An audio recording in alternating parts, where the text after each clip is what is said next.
Headlines for this week include the flu is coming around campus, our study abroad fair is coming, and guess what? You'll find out later on WMCM's Week in Review. It's coming up next.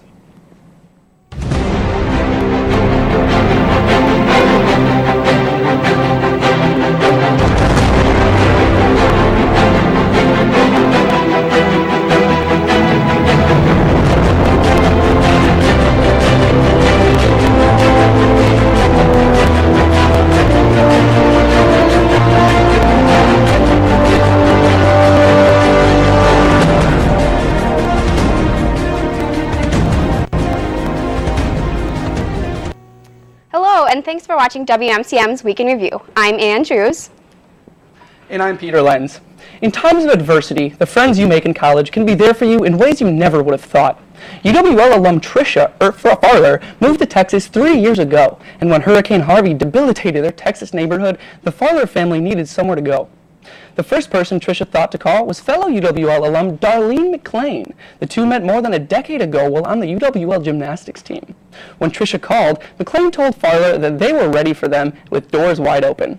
Farler says staying with McLean offered their two children a valuable break from the devastation caused by Hurricane Harvey, and it wouldn't have been possible without the connections made right here at UWL. This year, UWL has joined a nationwide initiative working to improve retention rates for new college students called Reimagining the First Year of College. The program's goal is to combat feelings of isolation and failure that are common during the transition from high school to college. And UWL is launching the program by sending a series of videos to new students. The first video, which was sent at the start of the school year, focuses on feelings of belonging on campus. The second, which will be sent to students this month, focuses on a mindset of growth in the face of challenges. Both videos feature UWL students who share their stories. The project is led by faculty members Joe Arney and Tim Dale, who say that their goal is to show students that their struggles are not unique and that things will get better with time. You can watch the video at uwlax.edu by searching College Transition. Well, a new exhibit recently opened at the UWL Art Gallery. What a relief! Traditional to experimental printmaking at Tandem Press. Features various styles of prints from the traditional format to more modern styles. The pieces come out of Tandem Press Studio, a Madison-based self-supporting professional print studio that leads the field of printmaking with new developments and experimental designs. Tandem Press allows graduates and undergraduate students to collaborate with curators and master printers in an effort to create and promote artwork done by internationally renowned artists. It's a pretty good opportunity. The exhibit is open until October 22nd, so stop by the University Art Gallery for more. German festival celebrated by over 5,000 miles away in Munich over the course of the past 2 weeks. This past weekend, the lacrosse community also celebrated the event. We sent a WMCM crew out to check out the festivities. For just 4 days a year, the small city of La Crosse transforms into a place unlike any other on this side of the planet. During the last weekend of September, La Crosse celebrates the German festival Oktoberfest. Kicking off Thursday with the Torchlight Parade, the city comes alive at night where you'll see those young and old dancing and smiling cheek to cheek. Some dressed in traditional lederhosen walking side by side with members of the community and local schools. There are plenty of events to choose from all weekend, including family activities such as fair rides, to tasting German cuisine, or even the famous Maple Leaf Parade. No one has more to teach you about Oktoberfest in La Crosse than the current and previous Festmasters, who told us what the celebration means to them. And it's a great honor to represent the greater La Crosse area at various festivals and throughout the year, and it's very, very enjoyable and a wonderful honor to be a community representative. Well, me, it's the people. Goodness, I just ran across a couple of people in there today. A young man was autistic, and a bunch of the Festmasters got together and got their buttons. Just the expression on his face was what Fest is all about. While the event has changed a lot over the last 57 years it has been celebrated here in La Crosse, one thing has always stayed the same. The people that come from all parts of the globe will be waiting here next year to greet you with open arms and a smile. For WMCM in La Crosse, this has been Ryan Hennessy, Jacqueline Snow, and Corey Madsen. Now here's Nate Wegehout to talk to us about the beginning of flu season on campus. Thanks, Sam. Fall is here, which means it's time for apple cider, spooky movies, and the one thing that everyone loves, the flu. That's right, flu season is just around the corner. I would know, because I have it right now. Sorry, Peter. Sorry, Ann. Now, if you want to avoid ending up like me, missing 3 whole days of class while I sit at home and try to eat soup, here's what you need to do. First of all, wash your hands well and wash your hands often. If you don't immediately have access to soap and water, an alcohol-based hand sanitizer will work as well. Second, avoid touching your eyes, nose, and mouth. If, by some means of magic or particularly tough germs, some bad flu germs do end up on your hands, not touching your eyes and mouth can help keep those nasty bugs away. Last, but certainly not least, get your flu shot. This is by far the best way to avoid getting sick. The Student Health Center will be holding a flu shot clinic in the next few weeks. On November 6th, on the 3rd floor Student Union. So go ahead and protect yourself. Dancer, performer, and LGBT activist Patrick Scully will be on campus Monday, October 9th to give a talk on how dance helps him to express social issues. Scully has won many awards over the past 30 years and has performed everywhere from Germany to Italy to Brazil. His talk, titled Moving Straight Ahead, Gaily Forward, A Look Back, will take place in Frederick Theater inside Morris Hall on Monday, October 9th at 2:15 p.m. He will also be performing his piece titled Leaves of Grass Illuminated in Winona on Tuesday, October 10th at Paperbacks and Pieces, and Wednesday, October 11th in the Winona State University Dance Studio. Both the talk and the performances are free and open to the public. Now, back to you, Ann. This Tuesday at the U, International Education and Engagement held a Study Abroad Fair. The fair is held every semester to provide general information to students who are interested in one of the many study abroad opportunities available through UWL and partner institutions. Booths at the fair gave information about partner institutions and faculty-led programs, as well as general information in financing and scholarship opportunities. If you missed the fair but are still interested in learning more about study abroad, International Education and Engagement will be hosting a variety of Abroad 101 events between now and December. All Abroad 101 events are held in 1209 Centennial Hall. The Cooley Region Humane Society has many pets in need of loving homes. Here's some of the animals available in this week's edition of Perfect Pets.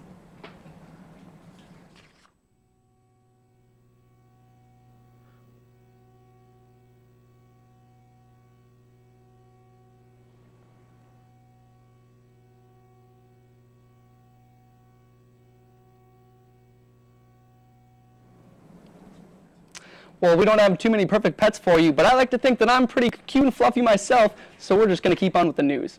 The 4 years that you spend in college are full of new experiences and self-exploration, but what do you do when those 4 years are over? Well, that's a tough question, something that I'm going through right now. It's time for you to join the real world. If you are one of the many students asking themselves how to know if my future career is a good one, or how should I even know how to prepare for a real job interview, then a group of UWL alumni are here to help you out. On Tuesday from 6:30 to 8:30 in room 3314 of the Student Union, a panel of UWL alumni will be here to talk about the ups and downs of transitioning from college into the career in the real world. After the panel, there will be a speed networking session allowing you to interact with the alumni. So be ready to have some fun, learn a little bit, and meet some new people. Well, moving on, the blood drive is coming up this week, and we wanted to find out a little bit more what's it all about, so we sent a crew to check it out. Here's what they found. Bluff Ballroom in the Student Union to check out the blood drive and to see how often students give blood. I give blood as often as I can. I don't know. I think that they have you wait every 8 weeks or so, and so I usually try to donate every 8 weeks if I can. I usually give blood at every blood drive that I can, depending if I'm eligible or not. We then asked these students what their reasons were for giving their blood. Well, I've been diabetic for 14 years, so the needles don't really bother me, so as long as I can help out other people, I do as much as I can. I give blood to help out everyone that needs it, or, with all the natural disasters that are happening. I feel really good, and I'm happy to help. After we got perspective from people who were donating blood, we met up with Jade Nolden, one of the coordinators for the event, to ask her how long she has been doing this. I am part of the UW La Crosse Red Cross chapter, and I am the former vice president. We co-founded it 3 years ago, me and Bridget Bellissimo, who is the current president, and we've been doing blood drives for about 4 semesters now. You might be asking yourself, why give blood? Well, giving your blood might just be the thing that saves someone's life in the future.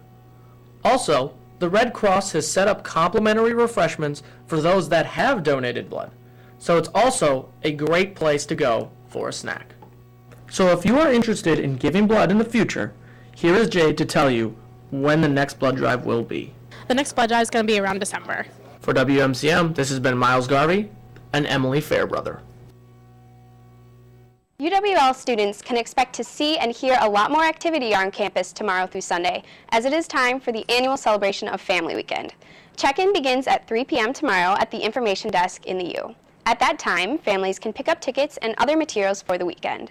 Events include movies at the U, a fun run with Chancellor Joe Gao, an Eagles home football game, an illusionist performance, and more. Visitors are also encouraged to check out other fun activities and sites to see throughout the La Crosse area. For a detailed schedule, tickets and prices, parking maps, and hotel information, head to uwlax.edu/family-weekend or send an email to parents@uwlax.edu. Each week, the WMCM crew goes out and talks to your fellow peers in a segment we call Campus Insight. This week, they ask students a very serious question. Take a look.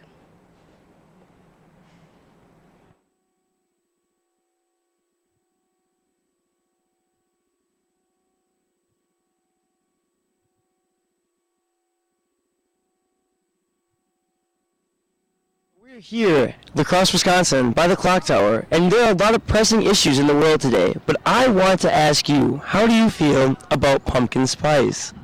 I'm not a big pumpkin spice kind of girl. It goes against the white girl stereotype, but I'm not about it, sorry. How do you feel about pumpkin spice? I'm a fan of pumpkin spice. I think it captures the essence of fall pretty well, so I like it. A little bit basic for me. It does have its time throughout the season, though. Feel about pumpkin spice? There you have it, folks. She is a huge fan of pumpkin spice. I'm here with Billy, and Billy, I have a question for you. What is your stance on pumpkin spice, particularly the latte part? I'm not a fan personally, but I do see the appeal in fall. I absolutely love pumpkin spice lattes. Like, that's the only thing I drink during the fall. I wish it was like all year long. This has been Jordan Jones and Michael Cornelli from WMCM. Now throwing it back to y'all in the studio.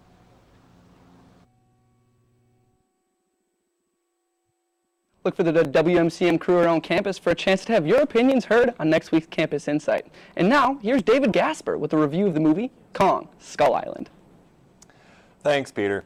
Legendary Pictures made their first reboot of the classic Toho movie monsters with Godzilla back in 2014.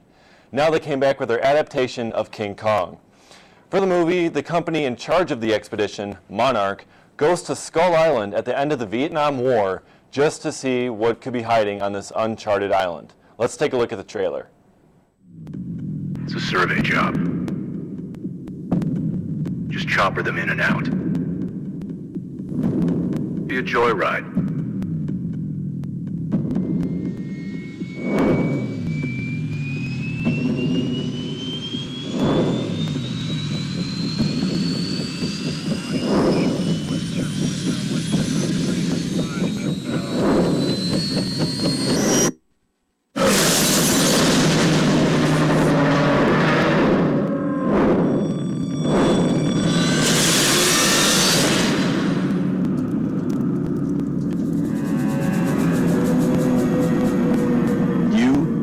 Going to tell me everything I don't know, or I'm going to blow your head off.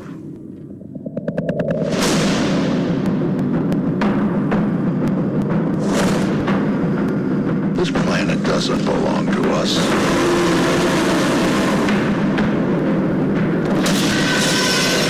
Ancient species owned this earth long before mankind.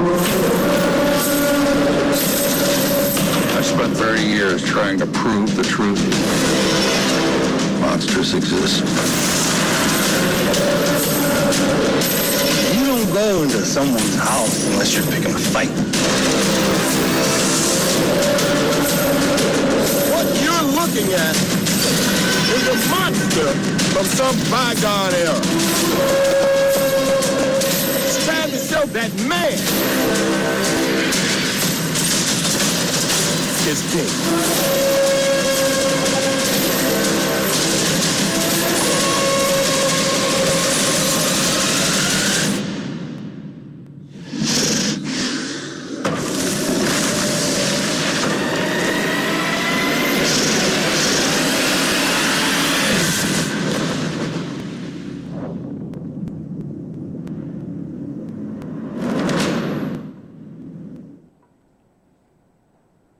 After being attacked by Kong, the cast is split into two groups as they try to make their way off the island.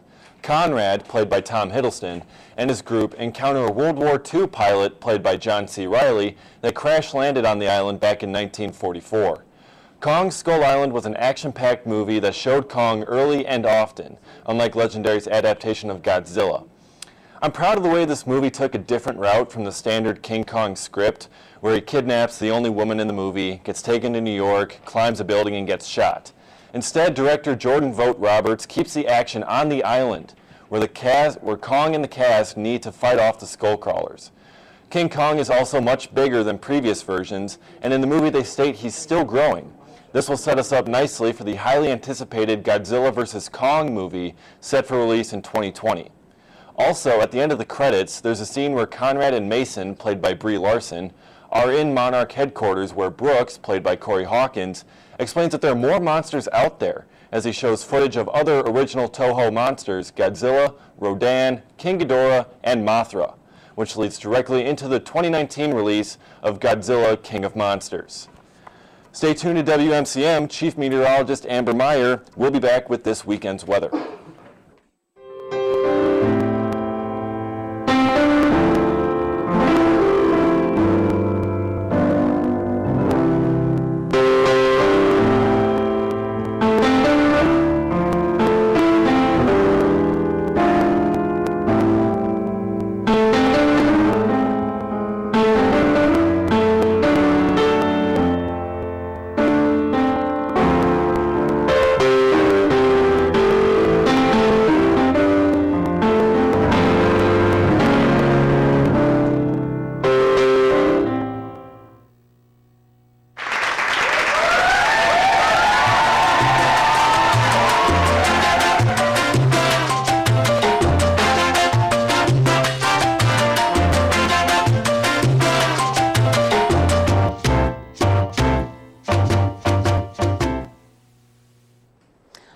Now, welcome back to WMCM's weather. So for tonight, we are looking at about 71 degrees with some showers and wind from the east to northeast area at about 4 miles an hour. So not too windy out there, folks.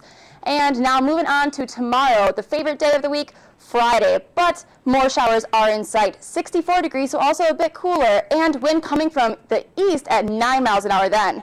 Looking forward towards Saturday, we're looking at, again, more showers. It is fall time, folks, this time from the south and the west, and it's coming at 4 miles an hour and a little bit warmer at 67 degrees.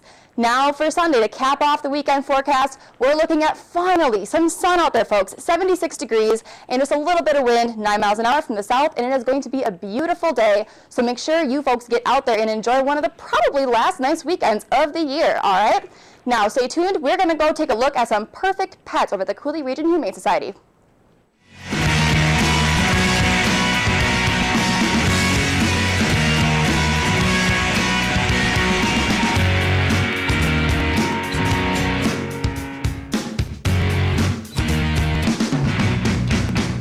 Hi, I'm Copper. I'm a down-to-earth 7-year-old coonhound. I'm a sucker for a relaxing walk in the outdoors, but I also love just hanging out with my parents at home. Yippee! We're Hannah and Emily, two 12-week lab mixes ready for a playful home. My sister and I are full of energy. We're both troublemakers and love making mischief. Hi, I'm Nazca. I'm a pensive 4-month-old kitty that can be nervous at first, but really just a curious little kitten. Oh, hey there! This is Mama Kitty here, and I'm just a friendly feline, and I'm looking for a forever home.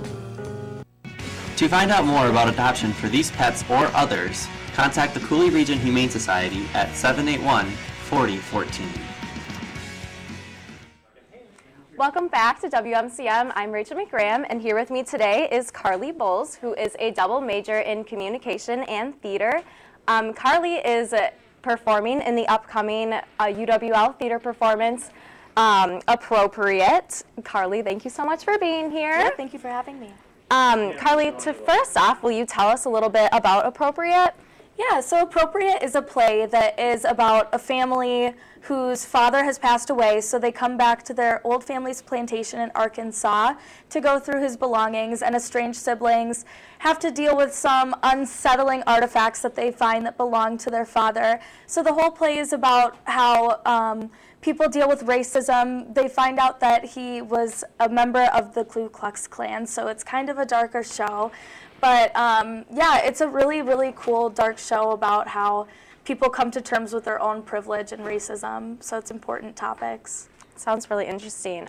Who is your character in the show? Will you tell us a little bit about your character? So I play Cassie, who is a 13-year-old girl. She is daughter to one of the 3 siblings there. His name's Bo, her father. So that must be a little difficult to play a 13-year-old. Have you reached some difficulties doing that, as you're obviously not 13? Yeah, I had to channel my inner middle schooler, which is never fun. But yeah, it's been an interesting challenge. Seems like it. Which character in the show, other than yours, is your favorite? It's hard to say favorite because, like I said, the show is about racism. So every character that's portrayed definitely has some prejudice and has some racism under the surface or very at the surface. So it's hard to say that a character is my favorite because, to be honest, you don't like any of them. But a lot of the characters are really interesting and have a lot of depth, so I couldn't really choose a favorite. Well, what has been your favorite part or the most difficult part producing this show? Obviously, we're dealing with some heavy stuff, so we've spent a lot of time just learning about the history of the South and learning about what people have gone through and what people in our position, where they would have come from and what they'd know about their own history. So we've done a lot of table work just sitting around and really getting beyond the surface of these characters, so that's been really interesting. That's really interesting. How long have you been working on this production? It's actually the shortest rehearsal process we have, so we only spend 4 weeks in total working on it. That's 1 week of table work, 2 weeks of rehearsals, and a week of tack up until the show. So wow, that sounds really fast.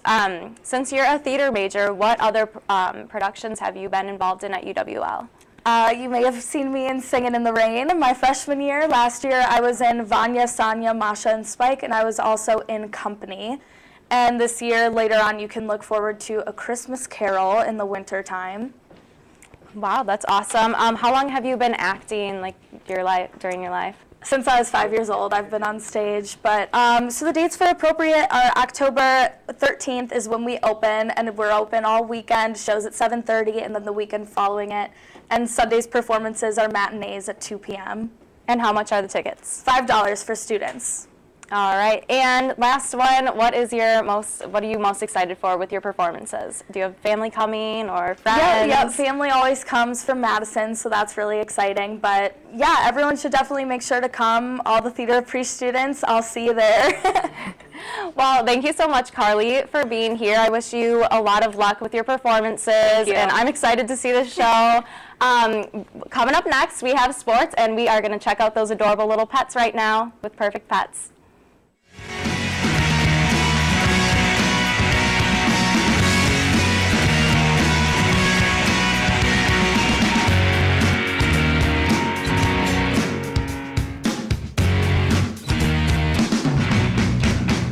Hi, I'm Copper. I'm a down-to-earth 7-year-old coonhound. I'm a sucker for a relaxing walk in the outdoors, but I also love just hanging out with my parents at home.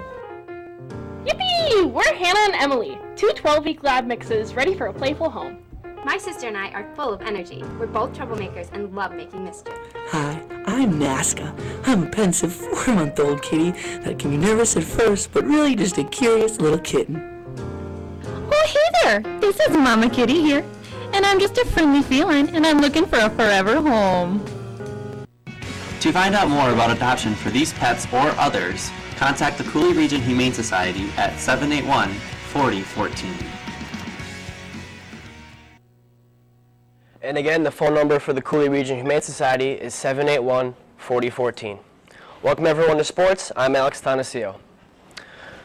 This past Saturday, our own Eagles football team looked to stay undefeated on the year, facing off against an always tough opponent on the road in UW-Stevens Point. While many thought this would be a tough game that might be decided in the fourth quarter, our Eagles had different plans. UWL knocked off Stevens Point 35-13, and the damage was done early. UWL senior receiver Nick Holcomb caught 2 touchdown passes from fellow senior quarterback Tarek Yagi in the first half, and the Eagles never looked back from there. They scored 28 unanswered points going into halftime and 35 unanswered overall. The Eagles were able to explode for 412 total yards on offense, while holding Stevens Point to just 175 yards on the day. One of the standouts for our Eagles defense was senior defensive lineman Brandon McCanns, who recorded 3 of the Eagles' 6 total sacks on the day. This was an impressive win for La Crosse, as it snapped a 3-game losing streak to Stevens Point, and it was the first victory on the road at Stevens Point since 2012. La Crosse improves to 4-0 on the year, while Stevens Point takes their first loss, falling to 3-1. Our Eagles will take on Eau Claire this Saturday at home for family weekend, so make sure you stop by and check out the action at 11:30 a.m.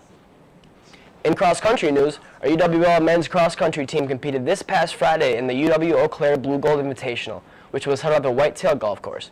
The Eagles came into the event ranked 4th in the U.S. track and field and cross-country top 35 poll, and this weekend the Eagles showed why they deserve such a high ranking, winning the event overall with 13 schools competing at the Invitational.